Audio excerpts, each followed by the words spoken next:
सभा, जिसको बिहार के अलग अलग संभाग में आयोजित करते हुए आज ये अंतिम सभा सीमांचल के इलाके में पूर्णिया में आज आयोजित की गई। इस सभा की शुरुआत हम लोगों ने शाहबाद के औरा जिला से हम लोगों ने इसकी शुरुआत की।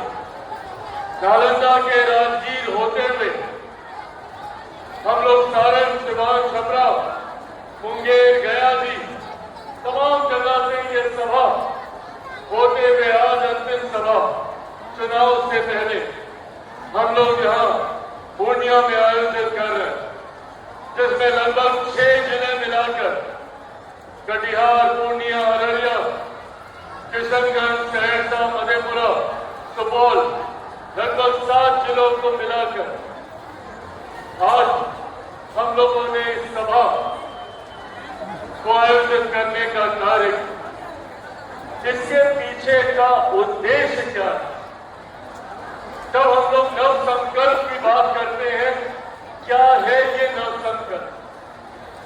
नव संकल्प हमारे बिहार को विकसित राज्य बनाने का संकल्प है। नव संकल्प बिहारियों को अपना खोया हुआ गौरव, स्वाभिमान दिलाने का संकल्प है। नव संकल्प हमारी महिलाओं को सम्मान, बुजुर्गों को अधिकार और युवाओं को रोजगार दिलाने का संकल्प है। नव संकल्प बिहार को स्वस्थ और बिहारियों को स्वस्थ बनाने का संकल्प है। इसी लक्ष्य, इसी उद्देश्य के साथ हम लोग आगे बढ़ने का काम कर रहे हैं। और आज जब चुनाव की दहलीज पर बिहार खड़ा है, तो आज की यह मुलाकात और ज्यादा खास हो जाती है। आप सब जानते हैं कि अब बिहार में आने वाले दिनों में विधानसभा के चुनाव घोषित होने वाले हैं और ये विधानसभा के चुनाव निर्धारित करेंगे हम लोगों के आने वाले 5 साल का भविष्य। और ये 5 साल हर व्यक्ति के जीवन में महत्वपूर्ण होते हैं। आज हम लोगों को ये पूछने की जरूरत है कि क्या कारण है कि भैया आजादी के लगभग 80 साल के बाद भी क्यों हमारा प्रदेश एक विकसित राज्य नहीं बन पाया, जबकि भारत एक साथ आजाद हुआ, भारत के तमाम प्रदेश एक साथ आजाद हुए। तो क्या कारण है कि कहीं दिल्ली, मुंबई जैसे चमचमाते शहर बने और वहीं हमारा बिहार जो आजादी के 80 साल के बाद भी आज भी एक पिछड़ा राज्य कहलाता? ये सवाल हमें खुद से पूछना होगा कि कहां कमी रह गई, क्या चूक हुई कि जिस तरीके से बाकी के राज्यों ने तीव्र गति से विकास किया, तो आज भी हमारा प्रदेश मूलभूत जरूरतों के अभाव से जूझता। आज भी मेरे बच्चों को बिहार से बाहर जाना पड़ता है शिक्षा के लिए, मेरे भाई बहनों को बिहार से बाहर जाना पड़ता है रोजगार के लिए, माताओं, बहनों, बुजुर्गों को दिल्ली तक जाना पड़ता है स्वास्थ्य सेवा के लाभ के लिए। क्यों? ये कारण जब तक हम समझेंगे नहीं, तब तक सही मायनों में विकसित बिहार का निर्माण हम लोग नहीं कर पाएंगे। और इसका सबसे बड़ा कारण है जातीय व्यवस्था, जिसने बिहार और बिहारियों को सिर्फ बांटने का काम किया। और कई ऐसे राजनीतिक दल हैं, कई ऐसे राजनेता हैं जो हम लोग को जाति के नाम पर बांटकर अपनी राजनीतिक रोटियां सेकने का काम करते हैं, जो कभी जात के नाम पर, कभी धर्म के नाम पर भाई को भाई से लड़वाने का काम करते हैं और बदले में खुद को सत्ता हासिल कर लेते हैं और हम लोगों को उसी परिस्थिति में जीने के लिए छोड़ देते हैं। आज बिहार से निकला हुआ युवा दूसरे राज्यों में जाकर, दूसरे देशों में जाकर बड़े से बड़े पद पर विराजमान, बड़े से बड़ा व्यवसाय कर रहा है।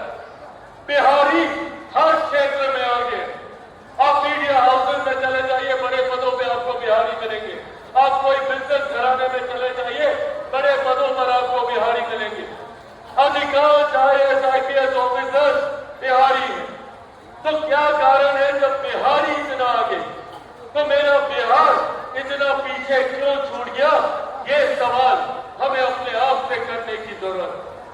हमें ये जानने की जरूरत है कि जिन लोगों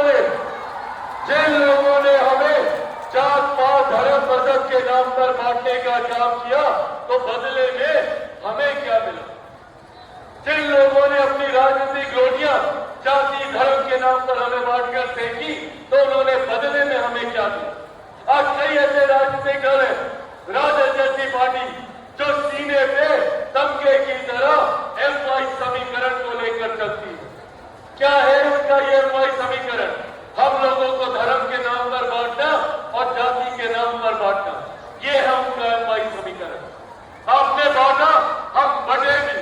15 साल 90 का पूरा दशक दे दिया।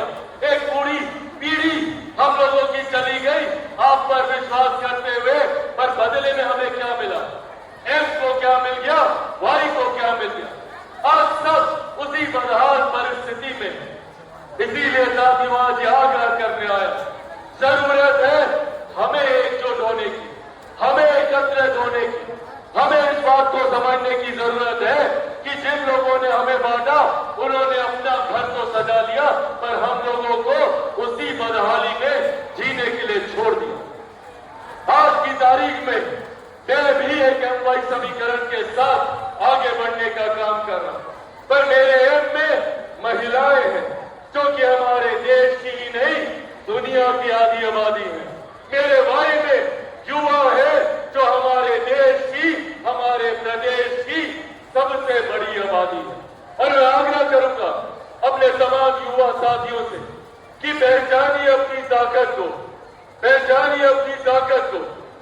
65% युवा बिहार में ऐसा है जिसकी आयु 33 वर्ष से कम है। अगर हम युवा एकजुट हो जाए, एकत्रित हो जाए, तो बिहार को विकसित राज्य बनाने से कोई नहीं रोक सकता। जरूरत है हमें एकजुट होने की, जरूरत है हमें जात पात धर्म मजहब से उठकर सही मायनों में एक ऐसे नेतृत्व, एक ऐसे नेता, एक ऐसी सरकार को चुनने की जो आपकी बात करे। तो जब चुनकर जाए तो बिहार की विधानसभा में खड़े होकर आपकी समस्याओं का जिक्र करें। और इसी सोच के साथ हम लोगों ने बिहार फर्स्ट, बिहारी फर्स्ट की सोच को तैयार किया। और मैंने सालों दिए हैं बिहार फर्स्ट, बिहारी फर्स्ट को तैयार करने के लिए। बिहार फर्स्ट, बिहारी फर्स्ट बिहार की हर समस्या का समाधान है। भले वो बिहार में बाढ़ सुखाड़ की समस्या हो, वो यहाँ पे रोजगार की समस्या हो, यहाँ पे शिक्षा की समस्या हो, यहाँ की स्वास्थ्य सेवाओं की समस्या हो, यहाँ के किसानों की समस्या हो, यहाँ के मजदूरों की समस्या हो। आज हम लोगों ने बिहार फर्स्ट, बिहारी फर्स्ट के माध्यम से सिर्फ समस्याओं का जिक्र नहीं, उसके समाधान पे हम लोगों ने काम करने का कार्य किया। मैं चाहता हूं कि जब हम लोग मजबूती से आए, तो आपके लिए समस्या की बात ना करें, उसका समाधान आपको करके दें, ताकि आने वाले दिन में मेरे किसी भाई बहन, बच्चा बच्ची को बिहार छोड़कर बाहर ना जाना पड़े, उसको अपना राज्य छोड़कर बाहर ना जाना पड़े। आपको अपने राज्य में, अपने जिले में, संभवतः अपनी प्रखंड, अपनी पंचायत में आपको रोजगार के अवसर मिले। इस सोच के साथ चिराग पासवान आगे बढ़ने का काम कर रहा है। साथियों, मैं ऐसे परिवार से आता हूं जिन्होंने अपना पूरा जीवन बिहार, बिहारियों के लिए समर्पित करने का कार्य किया। मेरे नेता, मेरे पिता आदरणीय रामविलास पासवान जी ने, उनसे जितना मन पड़ा उन्होंने बिहार और बिहारियों के लिए करने का काम किया। पर मैं जानता हूं कि अभी भी उनके सपने अधूरे हैं, अभी भी उनके कई कार्य अधूरे हैं। ऐसे में उनके सपनों को पूरा करने के सोच के साथ निकला। यहाँ पे मौजूद हर बुजुर्ग जिसने बिहार को विकसित राज्य बनने की सोच रखी, पिछली पीढ़ी ने बहुत संघर्ष किया। अब जरूरत है इस संघर्ष पर पूर्ण विराम लगाने की। अनंत संभावनाएं हैं हमारे प्रदेश में, अनंत संभावनाएं हैं। हमारा प्रदेश अगर हम सब मिलकर एकजुट होकर अगर हम लोग कार्य करें तो हमारे देश का सबसे विकसित राज्य हमारा प्रदेश बन सकता है। इतनी क्षमता है हमारे राज्य में। पर दिक्कत यहाँ पर सिर्फ जात पात धर्म मजहब पर लोग काम करते हैं, विकास पर कोई काम नहीं करता।